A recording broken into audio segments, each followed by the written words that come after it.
한 해가 가고 있습니다. 하나님의 은혜 가운데 우리 하나님이 여기까지, 에베네셀의 하나님이 여기까지 인도해 주셨습니다. 이 해가 가고 나면 우리 하나님이 준비한 또 한 해, 새해가 올 것입니다. 그러므로 이제 며칠 안 남은 올해 이 마지막 주간을 하나님의 은혜 가운데 또 베풀어 주셨던 많은 은혜와 축복들을 헤아려 보고 그러면서 한 해를 잘 마무리 짓고 새해를 맞을 준비를 잘 하는 그런 한 주가 되었으면 좋겠습니다. 이스라엘 자손의 온 회중이 엘림에서 떠나서 엘림과 시내산 사이 신광야에 이르렀다.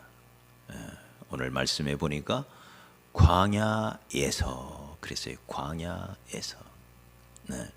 엘림과 시내산 사이의 광야에서 그곳에서 이스라엘 백성들은 어려움에 봉착하게 됩니다. 그때가 애굽에서 나온 후 2월 15일이라 그러니까 1월 14일이 6월절이니까 꼭 한 달이 지난 거예요. 한 달. 광야에서 보낸 한 달. 그 한 달 동안 여러분 생각해 보십시오. 애굽에서 아무리 급히 나왔어도 이것저것 그래도 급한 과정에서도 먹을 것도 챙겼겠고 그렇게 나오지 않았겠어요. 그런데 나오고 한 달이 지나니까 어때요? 이제 먹을 것도 다 떨어지고 기력도 점점 쇠하여져 가고 주변을 돌아보면 이 광야라는 기가 막힌 환경만 망망대해처럼 끝없이 붉은 광야로 이들 온 백성이 그 광야 가운데 던져져 있는 것처럼 그래서 그들이 우리가 애굽 땅에서 고깃가마 곁에 있을 때 거기서 떡을 배불리 먹던 때 거기서 우리가 죽었더라면 좋았을 것을 여기 이 광야에서 다 줄여 죽게 생겼노라고 하나님을 원망하기 시작합니다. 온 회중이라 했으니 거의 200만 이상 되는 엄청난 이 숫자의 이스라엘 백성들이 지금 어디로 가야 할지도 모르는 앞이 잘 안 보이는 거죠. 어디로 가야 할지 모르는 그런 상황. 어떻게 이 광야를 지나 가나안 땅에 도달할 수 있을지 정말 막막한 상황. 이게 광야죠. 이게 광야. 어쩌면 지난 우리의 삶은 이 광야를 지나는 그런 삶의 모습일 수가 있죠. 성경은 이 세상 자체가 광야라고 말하니까요. 광야는 불편함의 상징입니다. 푹신푹신한 침대에 눕혀서 광야를 지나가는 게 아니에요. 부족한 것 투성이에요. 광야는 없는 것 투성이에요. 광야로 접어든 지 한 달이 지났을 때 먹을 것도 다 떨어지고 가야 할 길은 너무 험하고 앞이 보이질 않는. 자, 이런 때 우리는 어떻게 해야 할까요? 우리 성도들 중에서도 지난 인생을 돌아보면 참 가슴 아픈 일을 겪으신 분들도 있을 거예요. 지난 1년을 돌아봐도 답답한 일, 너무 억울한 일, 가슴 속에 응어리진 상처, 그런 걸 안고 광야를 지나는 이스라엘 백성들처럼 그렇게 힘들게 지나온 특별히 우리 자영업자들 얼마나 많이 힘드셨어요. 사실입니다. 부정할 수가 없습니다. 그걸 부정한다고 부정이 되는 게 아니죠. 현실을 현실대로 인정할 수도 있어야 합니다. 네. 이런 고난 속에서 이스라엘 백성들처럼 우리는 여기까지 왔지요. 자, 어떻게 해야 할까요? 어떻게? 이스라엘 백성들은 여기 2절에 보니까 저들이 원망했다. 모세와 아론을 원망했다. 다른 사람을 향하여, 특별히 모세와 아론은 지도자였죠. 지도자를 향하여 원망하기 시작합니다. 왜 우리를 이 어려운 광야로 끌고 왔느냐라고 원망하고 있는 거예요. 그러나 출애굽기 13장 17절에 보면 바로가 백성을 보낸 후에 블레셋 사람의 땅은 가까울지라도 하나님이 그들을 그 길로 인도하지 아니하셨으니 이는 하나님이 말씀하시기를 이 백성이 전쟁을 보면 뉘우쳐 애굽으로 돌아갈까 하셨음이라 라고 말씀하고 있어요. 네, 지름길이 있었음에도 불구하고 그 지름길 길목에는 블레셋 사람들이 살고 있어요. 그래서 하나님이 지름길로 보내지 아니하고 빙 둘러서 광야길로 보내시기로 하나님이 결정하신 거예요. 하나님이. 네. 그런데도 모세와 아론을 향하여 원망하고 있습니다. 하나님이 광야로 보내셨다면 하나님이 책임져 주시지 않겠습니까? 하나님이 우리를 구원하자마자 천국으로 바로 지름길로 데려가지 아니하시고 광야 같은 이 세상을 돌게 하신 이유가 있지 않겠어요? 아닌가요? 네. 바로 천국 가고 싶어요? 하나님은 그렇게 하지 않으셨어요. 그렇게 하실 수도 있지만, 지름길로 우리를 데리고 가실 수도 있지만 우리를 그렇게 하지 아니하시고 광야로 우리를 돌쳐서 광야로 보낸 이유가 있어요. 그리고 하나님이, 나를 구원하신 하나님이 나를 광야 가운데 보내셨다면 거기에는 틀림없이 하나님의 뜻이 있을 뿐만 아니라 하나님의 전적인 보호하심과 인도하심이 광야 가운데 있을 줄 믿습니다. 지금 내가 삶이 어렵고 힘들다 할지라도 이런 광야를 허락해 주신 하나님의 뜻이 있다는 거예요. 그리고 그런 가운데서도 나를 먹이시고 입히시고 재우시고 책임지시는 하나님의 특별한 은혜가 있다는 거예요. 여러분, 조금만 어려우면 원망하는 것이 타락한 인생들의 본성입니다. 조금만 생각해 보면 알 수 있는데 이 생각이 출장을 나가버려요. 조금만 생각해 보십시오. 하나님이 줄여 죽게 하시려고 광야로 보냈을까요? 네. 우리 하나님이 이스라엘 백성들을 400년 동안 노예 생활하고 있을 때 그들을 10가지 기가 막힌 재앙을 통하여 애굽을 물리치고 이끌어내셨잖아요. 유월절 어린 양의 피로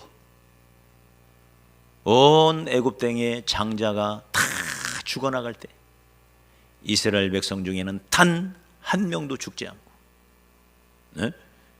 그 유월절 온 애굽 땅에 애곡 소리가 집집마다 한 사람씩 이상 다 죽었으니 그 슬픔의 밤, 그 죽음의 밤, 그런데 이스라엘 백성들은 그 죽음에 아무도 들어가지 아니하고 저들은 하나님의 은혜 속에 목숨을 건지고 애굽에서 나올 수 있었단 말이에요. 애굽에서 나온 후 자신들을 잡으려고 쫓아오는 바로의 군대들, 그들 앞에서 하나님은 홍해 바다를 쫙 가르시고 거기를 마른 땅같이 지나가게 하시고, 자기들을 잡으려고 쫓아오는 애굽의 군대들이 홍해 바다로 들어오니까 다시 홍해 바다를 닫으셔서 200만 명의 이스라엘 백성들이 쳐다보는 가운데 온 애굽이 수장되고 마는 이 엄청난 기적들을 체험했잖아요.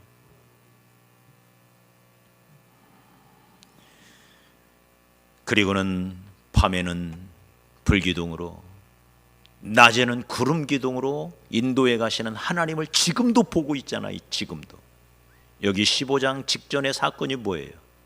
마라에 쓴물이 있었고 그 쓴물이 달아지면서 엘림에 이르니 거기에서 그 오아시스에서 저들은 생수를 마시고 종려나무 70주가 심어져 있던 자라고 있던 그 엘림에서 저들은 하나님의 큰 은혜를 체험했잖아요.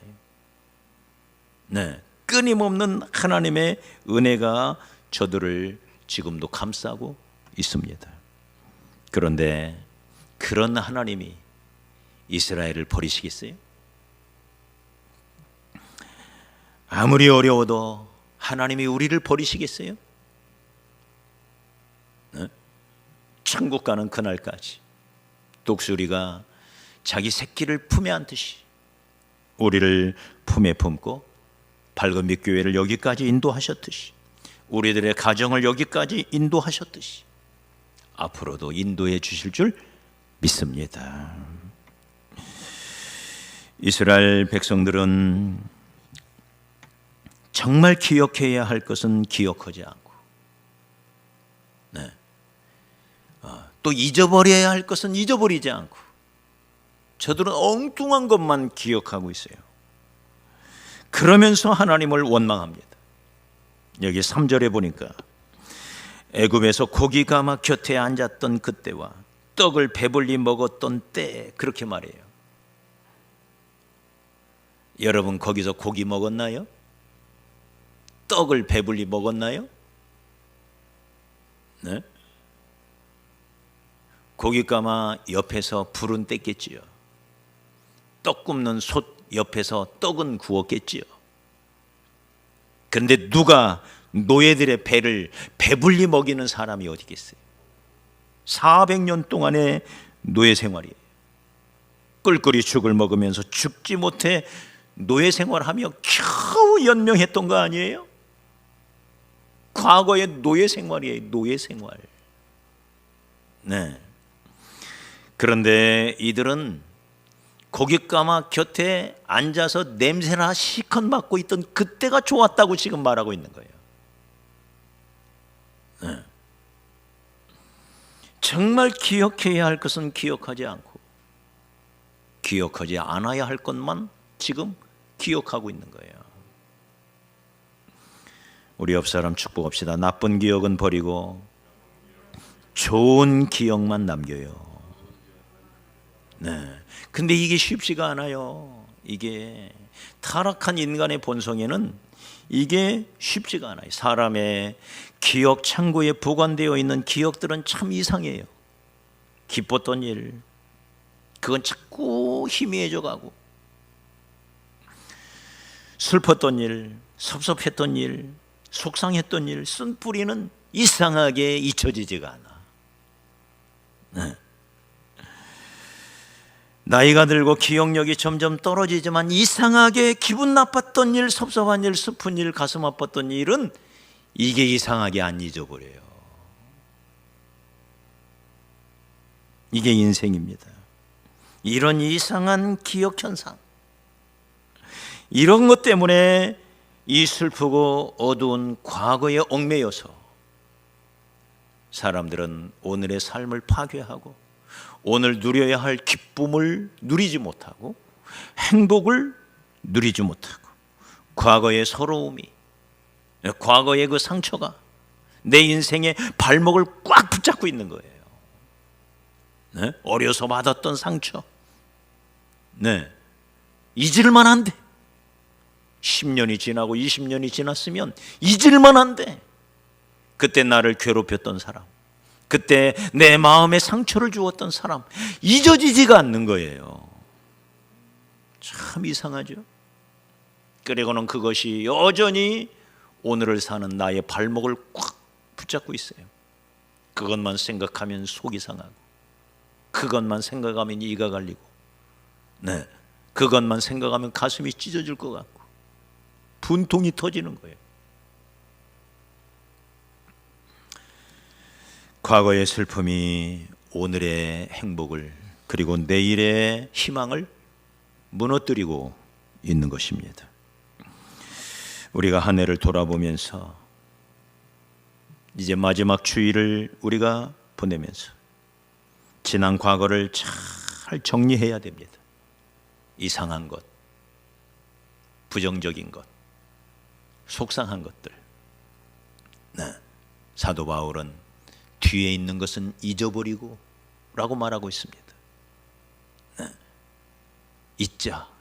세상 사람들은 망연회를 하면서 우리 잊어버리자고, 이 술 한 잔 속에 잊어버리자고 하면서 술을 마셔댑니다. 그러나 사랑하는 여러분, 이게 쉽게 잊어지는 게 아니죠. 그냥 뚜껑만 닫아 놓는 것이지 언제 이게 다시 뚜껑이 열릴지 몰라요. 어떻게 이걸 잊을 수 있을까? 네. 여러분, 요셉을 생각해 보십시오. 요셉은 엄청난 상처를 받았던 사람입니다. 요셉만한 상처를 받은 사람은 아마 우리 중에 별로 없을 거예요. 졸지에 노예로 팔려갑니다. 그것도 형님들에 의해서. 형 하나 둘이 아니라 형들이 몽땅 달려들어서 자기를 꽁꽁 묶어 수렁에 던지더니 거기서 꺼내 자기를 노예로 팔아버렸습니다. 그 억울함, 그 상처, 네, 형님들에게 살려달라고 얼마나 애걸했겠어요. 네, 피눈물을 쏟았죠. 피눈물을. 그 어린 17살 먹은 이 어린 소년이 그것 때문에 얼마나 한이 맺혔겠어요. 감당하기 어려운 그런 상처를 받은 거죠. 그런데 요셉이 만약에 그 억울함을, 그걸 상처로 품고 살았다면 그는 원망하다가 망했을 것입니다. 그런데 그는 그런 노예 생활, 혹독한 그런 상처를 가슴에 안고서도 이상하리 많지 반듯하게 살아요. 반듯하게. 네. 아주 반듯한 믿음과 인성을 스스로 길러가면서 애굽에서 아름다운 청춘을 갖고 가요. 왜요? 하나님을 신뢰했기 때문입니다. 나와 함께 하시는 그 하나님을 의지했기 때문입니다. 그가 의지할 수 있는 분은 하나님밖에 없었습니다. 그리고 하나님의 선하신 뜻을 믿었습니다. 그리고 그는 늘 하나님이 주셨던 꿈을 바라보았습니다. 꿈을. 여기 4절에서도 보니까 하나님께서 하늘에서 만나를 내려주셨다 그랬어요. 하늘을 바라봐야 된다 그 말이에요. 하늘을. 네. 사랑하는 여러분, 하늘을 바라보고 하나님을 바라보고 하나님을 의지하고 나를 나보다도 더 사랑하시는 하나님께서 그런 고통과 아픔을 내게 주셨다면, 나로 하여금 이 척박한 광야 생활을 걸어가게 하신다면 거기에는 틀림없이 뜻이 있다는 거예요. 그리고 광야 가운데서 보호하시고 인도하시는 하나님의 선하심이 있다는 거예요. 요셉은 그걸 믿은 거예요. 그 믿음이 요셉이 상처 속에, 그 억울함 속에, 원망이라는 상자 속에 자신을 가두지 아니하고, 그것이 요셉으로 하여금 위대한 하나님의 사람으로, 애굽의 총리 대신으로 세워지도록 만들었다는 사실입니다. 하나님을 바라보시기 바랍니다. 무엇보다도 감사하십시오. 원망 대신 감사하십시오. 이스라엘 백성들은 원망했습니다. 원망은 해결책이 아닙니다. 원망하면 원망할수록 더 망하게 되어 있습니다. 원 없이 망하게 하는 것을 줄여서 원망이라 합니다. 원 없이 망하는 거예요. 원망 대신 감사하십시오. 감사는 원망을, 억울함을 상처를 치료하는 유일한 약입니다. 어두움을 우리가 물리치려면 어떻게 해야 되나요? 어두움을 물리치는 유일한 방법은 빛을 끌어오는 거예요. 그래야 어두움이 나가는 거예요. 우리 안에 있는 원망과 억울함과 상처를 몰아내는 유일한 치료제는 감사하는 거예요. 그래서 오늘 우리가 암송구절 범사에 항상 예수 그리스도의 이름으로 하나님께 감사하라. 범사에 모든 일에 내가 겪은 지난 2021년 내가 겪은 우리가 겪은 우리 가정이 겪은 우리 교회가 겪은 모든 일을 돌아보며 하나님께 감사하고 항상 감사해라. 항상 감사해라. 하나님을 믿는다면, 하나님의 선하심을 믿는다면, 하나님이 우리와 함께 하심을 믿는다면 감사하십시오. 미움을 물리치는 것은 사랑밖에 없습니다. 어두움을 물리치는 것은 빛밖에 없어요. 원망을, 우리 가슴에 쌓여있는 이 울분을 치료하는 약은 감사밖에 없어요. 그 울분 때문에 그게 치유가 안 돼서, 그 상처 때문에 그게 치유가 안 돼서 간간히 폭발하고 속상해서 스스로를 자해하고 너무 억울해서 얼굴에 어두움이 가득한 인생, 입술에는 원망이 가득한 인생, 이 불행한 인생 사시지 말고 올해가 가기 전에 이번 한 주간을 보내시면서 감사하시기 바랍니다. 그리고 감사하는 심령 속에는 그 감사의 결과로 얼굴에는 웃음꽃이 피어납니다. 공자와 맹자보다 더 위대한 선생님이 있는데 그 선생님의 이름은 우자라는 선생님이라 그래요. 우자. 웃으면서 그렇게 사시기를 주의 이름으로 축복합니다. 무엇보다도 나를 여기까지 인도하신 에베네셀의 하나님은 지금도 나와 함께 하시는 임마누엘의 하나님이신 것을 기억하십시오. 임이라는 뜻은 함께라는 뜻이에요. 마누라는 말은 우리와라는 뜻이에요. 엘, 이것은 우리가 잘 알듯이 하나님을 뜻합니다. 우리와 함께 하시는 하나님. 네, 하나님이 우리와 함께 계신다. 이게 임마누엘이에요. 애굽에서 나를 인도하여 여기까지 인도하신 에베네셀 하나님은 지금도 나와 함께 하시는, 지금 이 자리에, 이 광야는 어려운 곳이지만 무더위가, 낮에는 무더위가, 밤에는 매서운 추위가 휘몰아쳐 오는 그런, 농사를 지을 수도 없고 농사는커녕 어디서 쉴 만한 곳 하나 없는 그런 혹독한 환경, 이게 광야지만 이스라엘 백성 중에 광야에서 굶어 죽은 사람 하나도 없어요. 광야에서 그 추운 밤에 얼어 죽었다는 사람 한 명도 없어요. 그 더운 낮에는 50도까지 치솟는 그 엄청난 더위 속에서도 타 죽은 사람 아무도 없어요. 다만 원망하다가 죽은 사람이 있을 뿐이에요. 할렐루야. 하나님의 함께 하심을 믿는다면 원망과 불평 대신 우리는 하나님을 의지하고 감사하며 나가야 할 줄 믿습니다. 내가 걸어가는 환경이, 내 가정 환경이, 내 학교 환경이, 내가 살아가야 할 세상 환경이 광야 같다 할지라도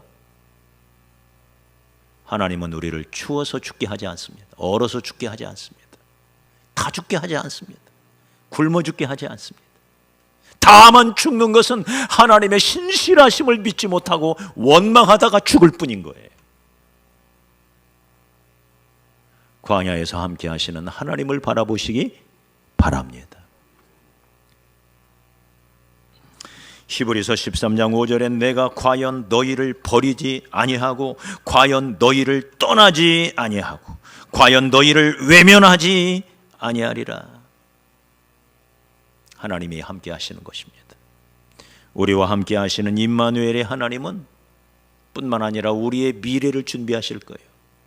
하늘에서 만나가 내렸듯이 우리의 길을 예비하고 계시는 하나님, 그분이 2021년은 보내지만 또 하나의 선물 2022년을 우리를 위하여 준비하고 계신 여호와 이레의 하나님이심을 믿으시기 바랍니다.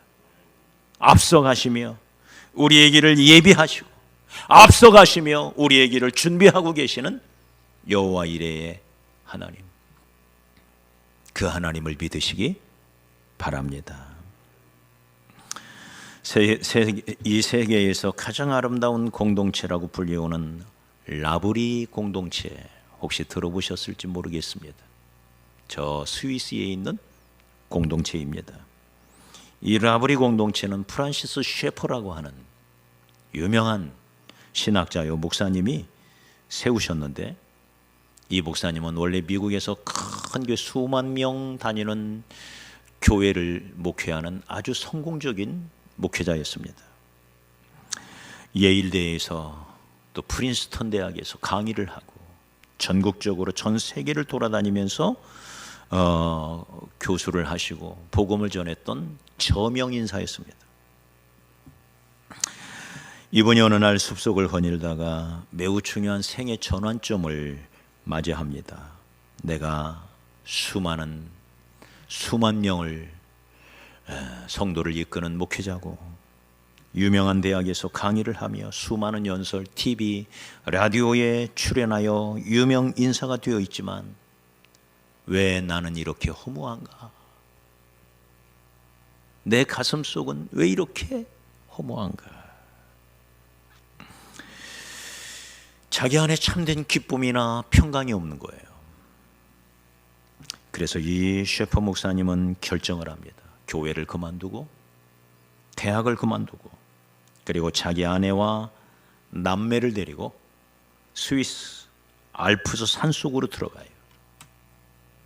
거기서 등산객들, 그리고 그 알프스 산맥 밑에는 히피촌이 있었는데 내가 히피들에게 복음을 전해야 되겠다, 이렇게 생각하고 목회를 사임하고 교수직을 사임하고 알프스로 떠나요. 교회에서는 후원회를 결성하여 이런 결단을 내리신 목사님을 돕기 위하여 후원금을 모집하는 후원회를 결성하지만 목사님은 완곡하게 거절을 해요. 나는 사람의 후원이 필요 없습니다. 나는 오직 하나님만 바라보며 살 것입니다. 그래서 사임한 것인데, 내가 필요하면 일에서 땅에서 나는 농산물을 먹고 기도 가운데 주시는 하나님의 양식을 먹으면서 나는 살 것입니다. 그리고는 찾아오는 사람들, 히피족들, 그리고 등산객들에게 복음을 전하며 누가 아픈 사람이 있으면 자기 집에 불러서 자기 침대를 내어주고 오두막집에서 단칸방에서 자기 아내와 의자에서 쭈그리고 자면서 집 없는 사람들과 함께 같이 노동을 하면서 불구자들을 데려다가 치료하며 그렇게 살아가요. 이분이, 이 프란시스 셰퍼가 쓴 많은 책들, 이 라브리 공동체 가운데서 있었던 좋은 사례들은 오늘날도 우리에게 큰 감동을 주고 있습니다. 수십 명이 이 라브리 공동체에서, 거기에는 히피들 또 마약 중독자들이 와서 거기서 함께 생활을 합니다. 그러던 어느 날 사모님이, 이 부인이 부엌에 갔는데 아무런 음식이 없는 거예요. 먹을 빵이 더 이상 없는 거예요. 목사님, 우리에게 빵 한 조각이 없습니다. 저 30여 명이 되는 사람들, 병든 사람들, 약물 중독자들 다 먹여야 되는데 빵이 한 조각도 없습니다. 그러자 셰퍼 목사님이 우리가 몇 시에 밥을 먹죠? 저녁 8시. 저녁 8시에 먹습니다. 지금 몇 시입니까? 7시입니다. 여보 걱정 마요. 1시간이 남았습니다. 1시간 동안 우리 하나님께 기도합시다. 하나님이 양식을 보내주시도록 기도합시다. 그리고는 1시간 동안 간절히 셰퍼 목사님과 사모님이 빵을 주시라. 이 30여 명의 이 불쌍한 영혼들에게 주실 빵을 주시라. 간절히 기도를 합니다. 근데 8시가 되어서 밖에서 띵동 하며 배를 눌러요. 나가보니 젊은이들 셋이서 배낭을 메고 눈을 가득히 눈을 흠뻑 맞고는 집으로 들어오는 거예요. 그러면서 하는 말이 목사님의 체험기를 듣고 우리가 10년 전부터 여기 와 보려고, 여기 오고 싶어서 10년 전부터 여기 오고 싶어서 준비를 했습니다. 네. 직장에서 휴가도 반납하고 열심히 일을 해서 3개월간 휴가를 내가지고 목사님께 배우고 싶어서, 이 공동체에서 배우고 싶어서 여기까지 왔습니다. 네. 그러면서 목사님께 드릴 선물이 뭐가 있을까 생각하다가 우리가 오면서 큰 케이크 하나를 이들이 사가지고 들어온 거예요. 큰 케이크 하나를. 말할 것도 없이 그 케이크로 그날 저녁을 먹으면서 셰이퍼 목사님이 유명한 기도를 드립니다. 유명한 기도. 셰이퍼 목사님의 유명한 기도입니다. 하나님, 오늘 저녁을, 이 저녁 한 끼를 우리에게 먹이시기 위하여 10년 전부터 이 영국 청년들을 준비해 주신 하나님 감사합니다. 이 한 끼를 먹이기 위하여 10년 전부터 이 청년들을 예비해 주신 하나님 감사합니다.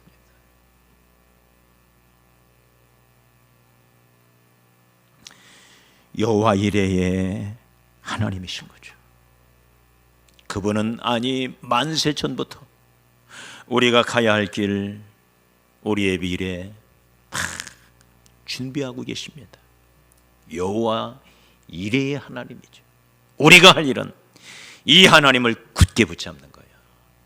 여기까지 인도하신 에베네셀 하나님, 이 광야 체험 가운데 함께 하시는 임마누엘 하나님, 그리고 나보다 앞서가시며 10년 전부터 아니 100년 전 만세 전부터 나의 길을 예비하고 계시는 여호와 이레의 하나님, 그 하나님을 굳게 믿는다면 우리는 감사하며 이 길을 가야 할 줄 믿습니다. 이 한 해를 마무리 짓는 마지막 한 주일을 살면서 우리 마음속에 참된 감사가 회복되기를 바라고, 이 감사로 인하여 우리 안에 어둠이 조금이라도 있었다면 감사의 빛을 강하게 비추어서 어두움을 쫓아내시기 바랍니다. 다시금 가슴에 감사가 회복되고 우리 얼굴에 웃음이 회복된 상태에서 우리가 밝은 2022년 여호와 이레의 하나님이 준비해 놓으신 새해를 맞이하는 그런 저와 여러분이 되었으면 좋겠습니다. 이 시간